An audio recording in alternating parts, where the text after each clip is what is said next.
Good afternoon. It is a great pleasure for me to be the chairperson of the coming session and present Judge Vagn Joensen, the president of the Rwanda International Criminal Court. Judge Vagn Joensen joined the tribunal in May 2007 as ad litem judge and member of Trial Chamber III. Before joining the tribunal, Judge Joensen was judge at the Danish High Court, Eastern Division in Copenhagen since 1994 and served as an international judge for the UNMIK in Kosovo from 2001 to 2002. Judge Joensen obtained a Master of Law in 1973 at the University of Aarhus and served in the Danish Ministry of Justice until he was appointed as judge at the City Court of Copenhagen in 1982. He had been teaching constitutional, criminal, and civil law at the law faculty of the University of Aarhus and that of the University of Copenhagen. At international level, he studied at the City of London College in 1972 and at Harvard Law School in 1979. Judge Joensen has been chairperson of the Tribunal's Rules Committee since its inception in 2007. The title of Judge Joensen's talk would be From Nuremberg to Rwanda, the Evolution and Legacy of the International Criminal Tribunals. Good afternoon. Does this work? I'm very honored to be here and very grateful for the invitation to address this conference dedicated to the 20th anniversary of the genocide in Rwanda.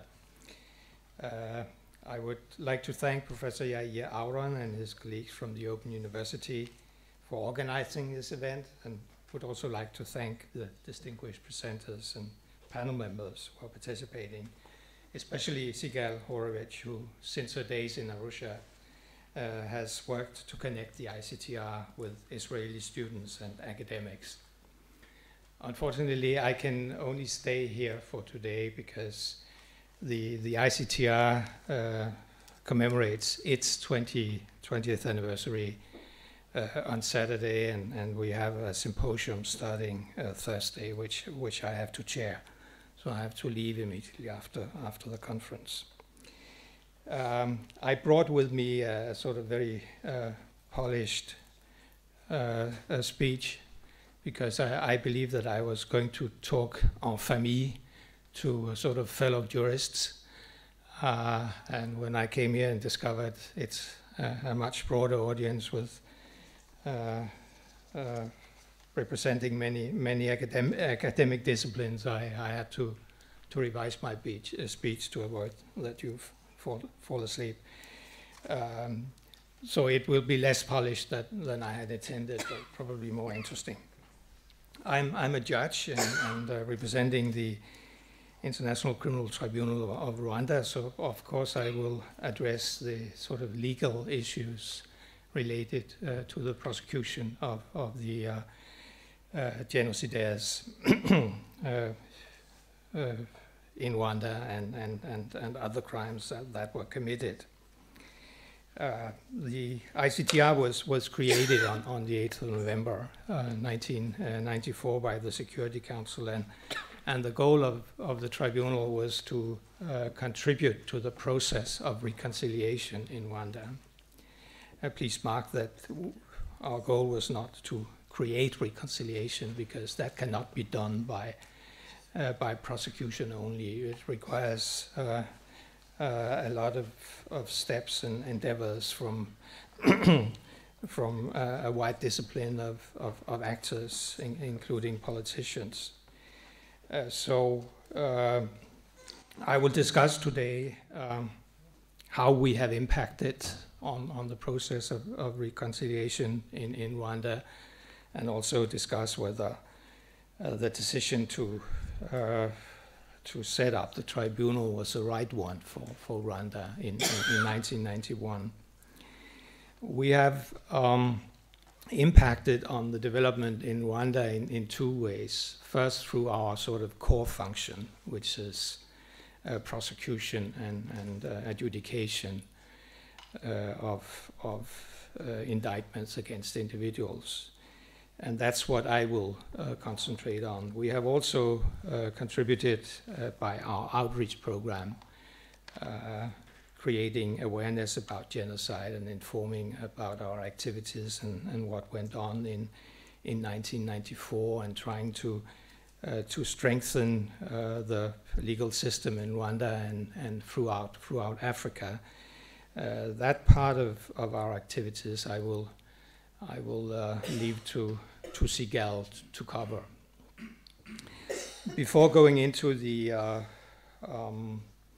achievements of the ICTR, I will give a brief overview of the development of international law and international prosecutions to sort of put the Rwanda Tribunal in context. Before the end of the World War, nothing much had happened actually on the international scene with respect to codification of human rights law and international criminal law and international prosecution of international crimes. The US government passed some codes following the American Civil War in 1863, regulating the conduct of the warring parties in order to avoid wanton violence on enemy territories and to protect the civilian population. At the international level, the Hague conferences in 1899 and a second conference in 1907 adopted the Hague Conference, which regulated also the conduct of parties in war, especially with a view to protecting civilian population and to protect combatants who had been apprehended. Then in 1919, after World War I, the Versailles Treaty was adopted, and it actually included clauses that called for the establishment of an international tribunal to try the responsible German leaders, but nothing came out of it. So nothing happened until the end of World War II, when the Allied powers decided to set up criminal tribunals, military criminal tribunals, one in Nuremberg to try the military and political leaders and suicidal leaders from Germany, and another one in Tokyo to try the Japanese leaders.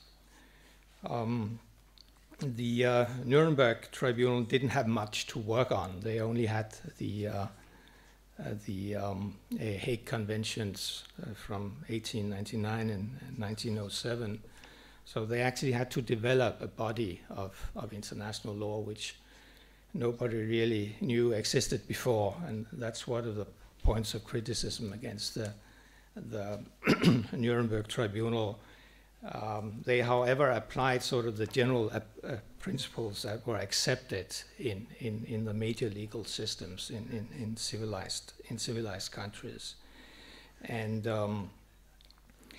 established a sort of solid body of jurisprudence, which actually has become customary international law since.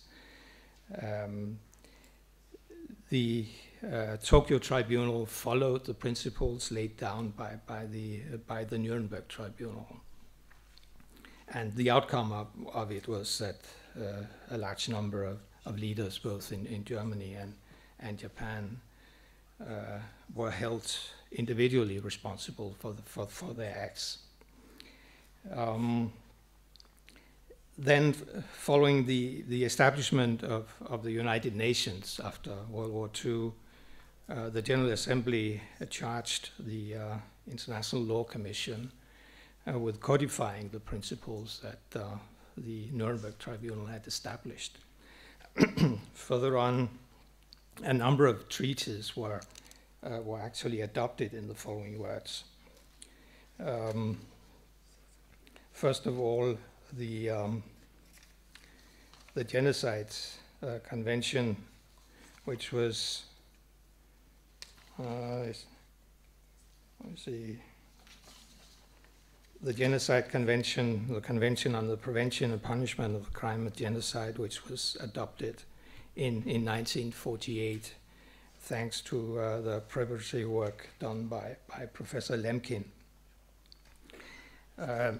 This convention actually expressed the desire to establish an international court, but nothing came out of that expression of intent. Then in 1948, the Geneva Conventions and their additional protocols were adopted, regulating the conduct of armed conflicts and protecting non-combatants. And later in 1977, additional protocols to the Geneva Conventions were adopted. And then finally in 1987, the Convention Against Torture and Other Cruel, Inhumane, or Degrading Treatment or Punishment were adopted.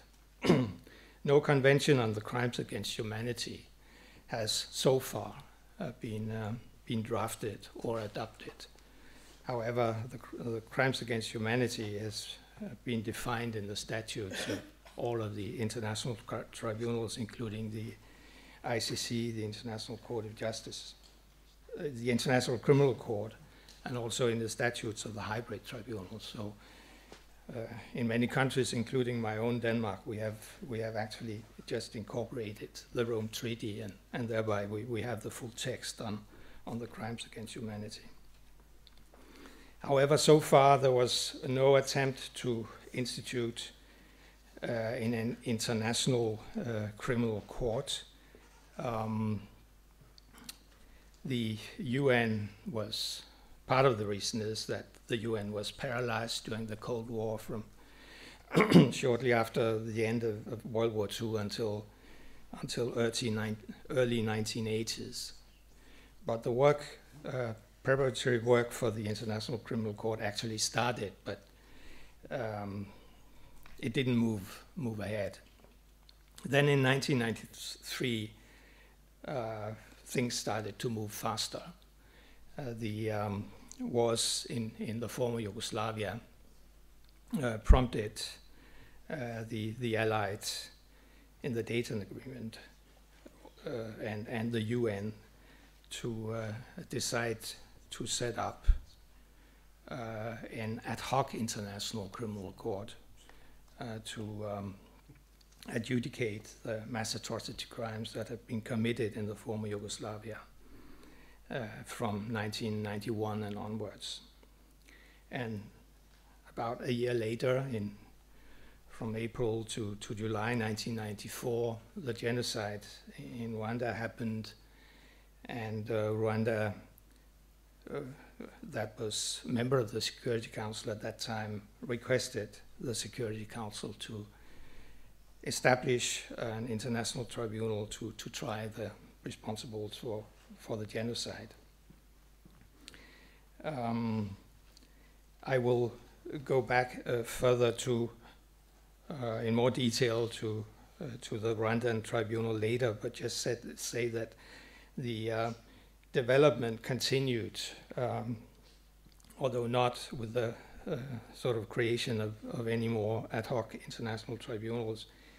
Instead, the UN started setting up hybrid tribunals composed of international and national judges sitting together.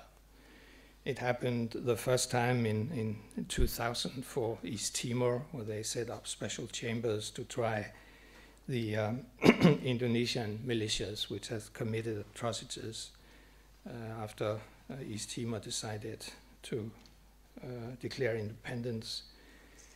And about a year later in Kosovo, the UN also there created hybrid chambers to try both parties for atrocities committed, but also later on to take other cases that the local judges could not handle, such as organized crime. And I was a member of one of those chambers. Then later, also a hybrid court was established in Bosnia-Herzegovina. And further on, we got the special court for Sierra Leone, and then the extraordinary chambers of the courts of Cambodia to deal with the Khmer Rouge atrocities, and then finally the special court for Lebanon. The evolution has actually continued in a slightly different direction, because now we also have a sort of hybrid courts set up by regional organizations. The African court has set up a hybrid court in Senegal. The extraordinary African chamber in Senegal to try the atrocities that were allegedly committed by the former president of Chad, Hissène Habré. And the European Union has continued the hybrid system that UN established in Kosovo, although they're dismantling it now, but they are planning to set up a new hybrid chamber based in The Hague to try crimes allegedly committed by the current leadership in Kosovo. Another newer step is that countries actually sort of set up hybrid courts within their own national system. Rwanda has actually provided for the participation of international judges in the cases concerning international crimes, although they haven't actually applied the provision yet. But it was considered, with respect to the cases that the ICTR has referred to Rwanda, to ask an international judge to join the chamber. And also more recently, the DRC is considering a bill calling for international judges to join the hybrid, the chambers of the DRC courts. So there's actually a good development underway where internationals are involved in national prosecutions. Then I come to the point of how has the ICTR through its prosecutions impacted on the situation in Rwanda, and could it have been done in a better way by than the solution that was selected in 1994. In 1994, yes. If we first look at the achievements of the ICTR, we have, our prosecution has, of course, investigated a large number of individuals and have then selected 93 against whom indictments were issued. And these 93 are sort of composed of the highest leadership, both of the army and the government during the genocide in Rwanda, plus regional leaders sort of representing all parts of Rwanda, plus the most influential businessmen and the media, which also contributed to the genocide. Of the 93, a few indictments were withdrawn, a few died, and then we're down to 75 cases where trials actually were completed. In 14 of these cases, the accused were acquitted. It's an acquittal rate of about 20, which is very normal. and it's actually much lower than the Gacaca courts, which is more than 30%. So although there's a lot of focus on the acquittals of the ICTR, it's actually a normal acquittal rate. And then we have referred 10 cases to other jurisdictions, 2 cases to France, and 8 cases to Rwanda. And finally, we are left with 3 fugitive cases, some of the highest ranking fugitives, which has been referred to the new institution that has been created, the residual mechanism, which is a joint mechanism for both the Yugoslav Tribunal ICTY and the ICTR, and which will handle our residual issues, including the remaining fugitive cases, the remaining appeals, witness protection, our archives, review of judgments, and so on. With respect to jurisprudence, the ICTR was the first international tribunal to apply the Genocide Convention and convict people of genocide. And we have a rich jurisprudence on the interpretation of the Genocide Convention, which is most useful for other international courts as well as national courts dealing with genocide. Already in our first judgment, we stated that the genocide was committed against Tutsis. In order to decide whether or not to convict for genocide, we had to ascertain that the victims belonged to a protected group and that the perpetrators acted with the intent of destroying in part or in whole that particular group. And that was only the case with respect to the Tutsis. Others were also killed in Rwanda. Among others, the moderate Hutus, who actually were in favor of cooperating with the RPF and in favor of power sharing. They were killed for political reasons by the radical Hutus, but that was not genocide. It was a crime against humanity. So it's just a comment on this controversy of what to call the genocide in Rwanda. It only makes sense to call it genocide in relation to the Tutsis, because technically it's only in relation to the Tutsis that we can call it genocide, but there were many other killings, and that was crimes against humanity. Then the ICTR has also sort of developed the law on sexual assault in conflict, which is a very topical issue for the time being. We have ruled that rape committed in the context of a genocide is an act of genocide. We have also given a special definition of rape when it is committed during conflict. We don't make the usual requirements of consent because it's implied in the situation that the woman doesn't consent, nor do we apply the usual standards for penetration and so on, but give a much broader definition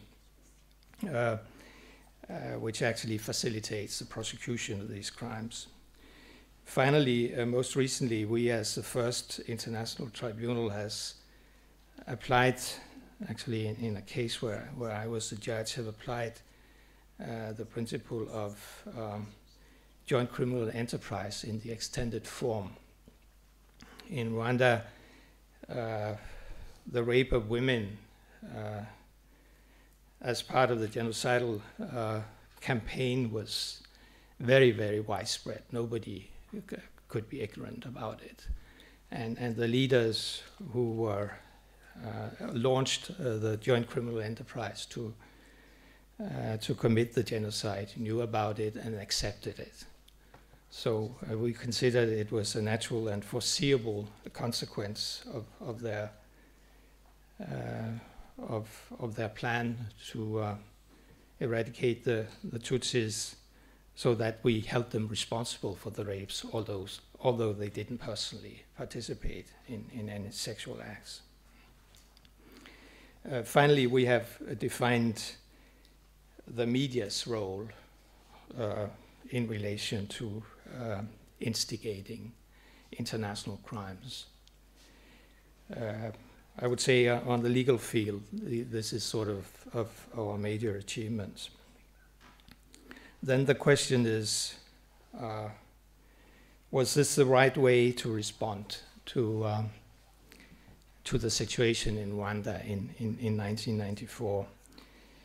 Here I will recall that Rwanda actually requested the United Nations to set up an international tribunal, but Rwanda was very unhappy sort of with the compromise that was finally adopted and voted against the resolution in the Security Council. The compromise was that the tribunal would be based outside Rwanda in Arusha, Tanzania, where there was a sort of historic link to the genocide because of the Arusha Accords that preceded the hostilities.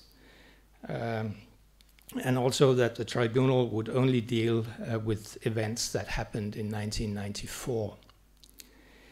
Rwanda, on the other hand, of course, wanted the tribunal to be based in Rwanda and referred to the Nuremberg tribunal where the proceedings happened, where the crimes had been committed, and which would make it easy for people to follow the proceedings, especially the victims to follow the proceedings. Rwanda was also unhappy with the limitation that the tribunal will only deal with 1994 because a number of massacres had happened since the revolution in 1959.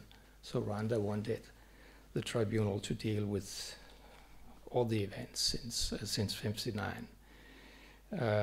Finally, Rwanda was not happy with the fact that the tribunal could not apply the death penalty, but they later accepted it. And then also both the ICTY and the ICTR adopted the policy of not taking any judges on board from the countries concerned. So there were no Rwandan judges at the ICTR. But we got Rwandan prosecutors and Rwandan registry staff, and of course Rwandan interpreters, because one of our languages is Kinyarwanda. So could it have been done in another way? Well, we couldn't have, or one could have considered the hybrid model, which would enable participation of the country concerned, Rwanda, in the legal proceedings, and would also sort of benefit the understanding of the events that we are dealing with. Sort of many cultural issues which you don't immediately understand when you come from Denmark, for instance. In the beginning, we had many many experts to tell us what these and that kind words meant in that context. Yolande talked in her presentation earlier about public speeches where the population was called to work. And to me, I mean, that's sort of a positive message until we were told that it actually meant to go and kill. So it could have been an advantage to have somebody on board who had that kind of special knowledge. But it was a political decision, and the idea of hybrid courts were not really, hadn't sort of been invented yet. We got the first hybrid court in 2000, and the first 3 hybrid courts were in countries or districts where the UN actually controlled the country, both East Timor and Kosovo and Bosnia-Herzegovina. I'm sorry. So it was not until the creation of a special court in Sierra Leone that the international community actually sort of understood what hybrid courts could be used for. Another alternative to the ICTR would have been to empower the national system to handle these cases. I suggest that was not possible in 1994. It did become possible later when we started referring cases to Rwanda. But in 1994, there were only a handful of judges who had survived the genocide and stayed in the country. And only one or two of them were criminal law judges. So nothing could be based on them. And other lawyers, there was only also maybe 30 or 40 left in the country. So Rwanda could not handle the enormous workload that the genocide created for the courts. The ICTR took sort of almost 100 of these cases, but then Rwanda was left with more than 100,000 other cases. I've heard numbers up to 150,000 cases. And that would be very hard to handle even for a court system that was in perfect shape. And Rwanda's court system was certainly not in a good shape. There were no lawyers. It had been deeply corrupt before the genocide. It had to be rebuilt from the bottom, and everything had to be rebuilt in the country. So Rwanda actually came up with its own solution to this problem, namely to set up gacaca courts.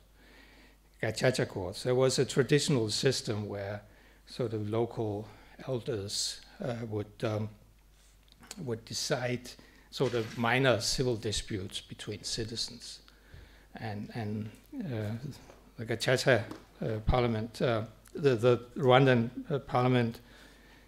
Oh, thank you. I forgot to drink my water.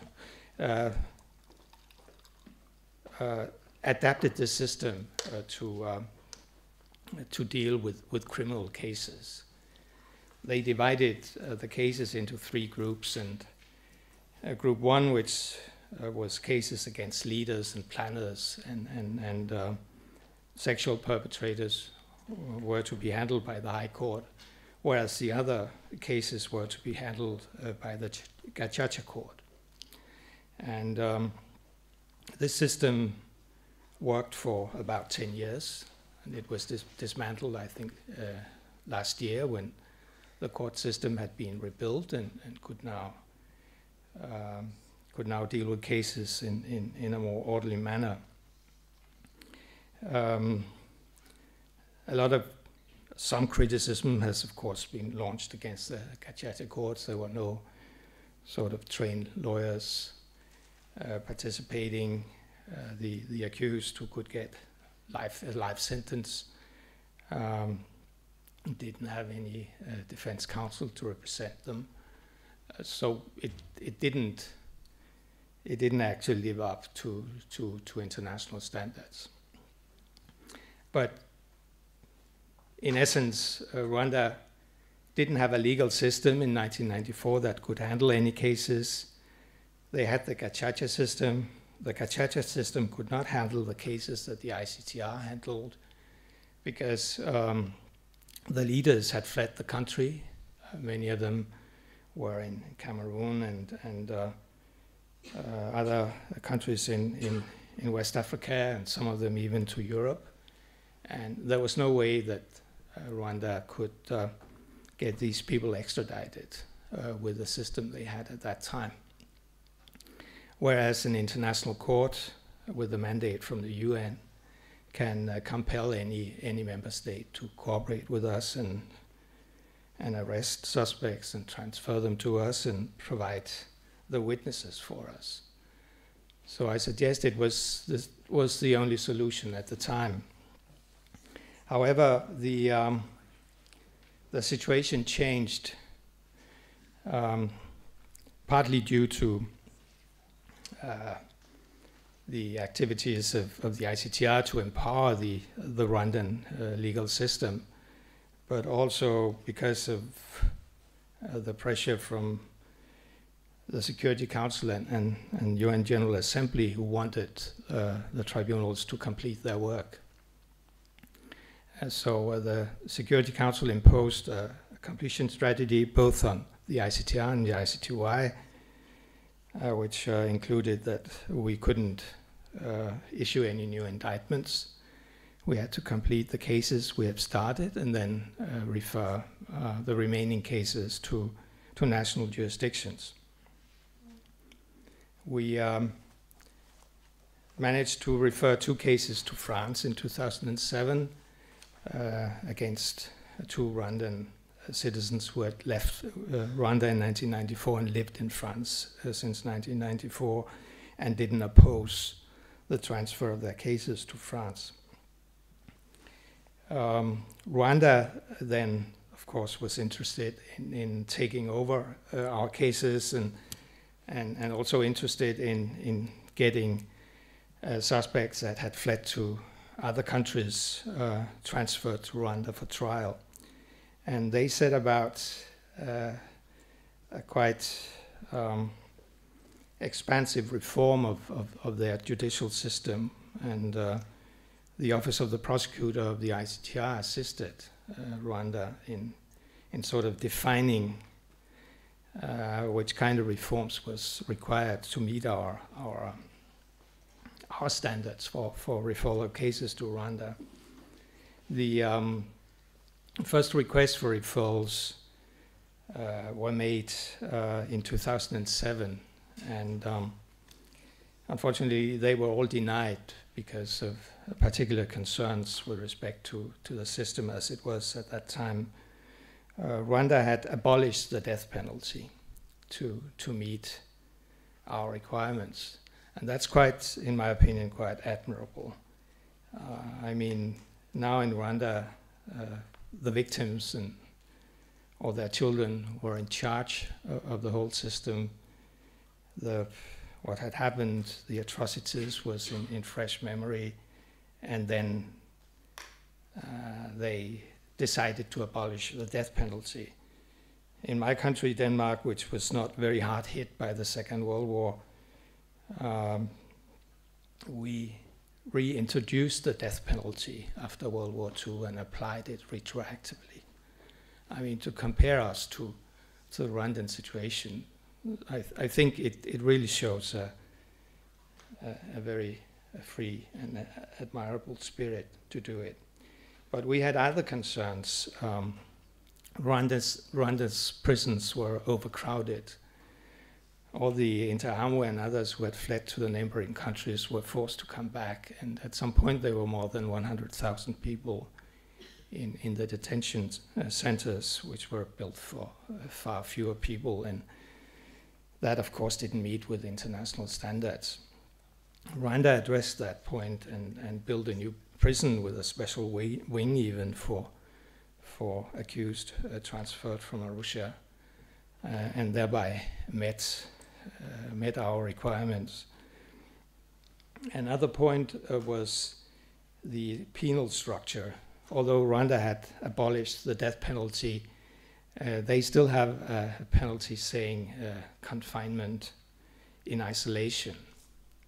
So you could actually sit for life in isolation. That was not in accordance with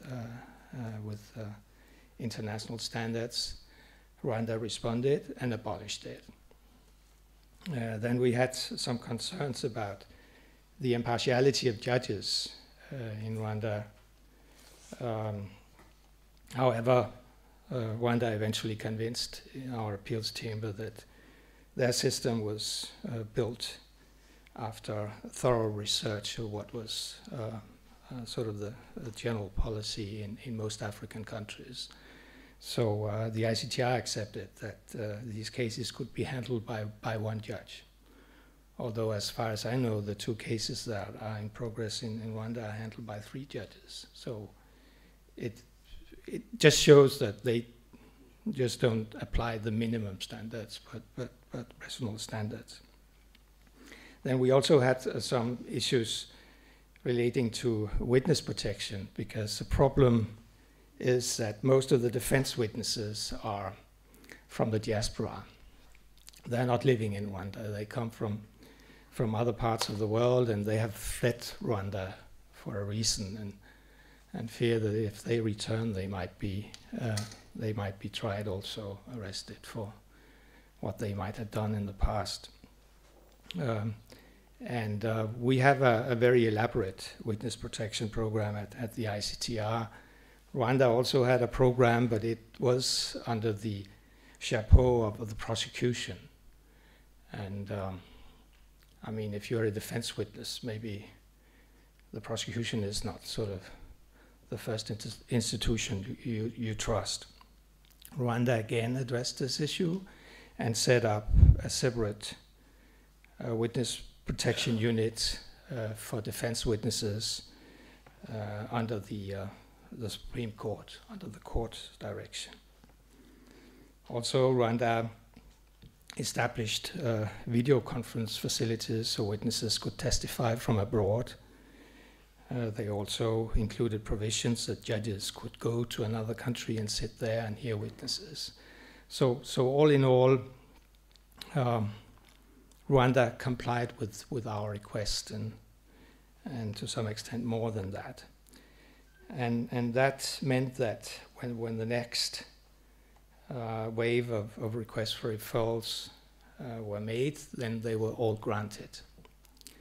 However, they were granted on a condition, namely that the ICTR will monitor the cases, or the residual mechanism. It has passed to the residual mechanism now, and that we will revoke the cases if the monitoring report shows that fair trial standards are not being applied.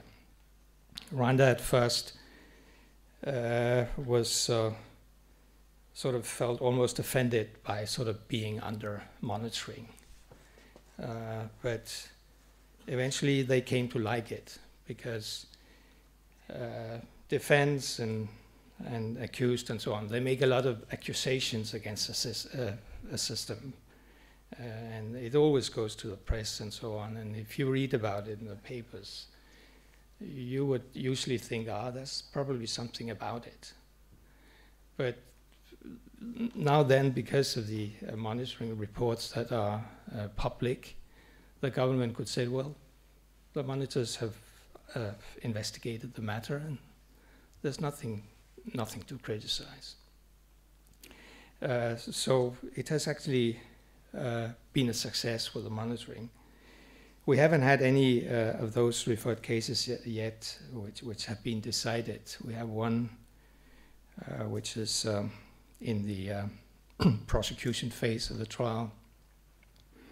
So it remains to be seen if sort of the outcome is fair. If not, there might be a question of revocation. So my conclusion is that in 1994, there was no other way to address the issue of prosecuting the genocidaires. However, the situation changed, and now when we came to 2010 and 11, Rwanda was up to the task. I say that subject to the remaining monitoring reports, because I will probably be on the bench of the revocation cases. So these were sort of my remarks. Thank you.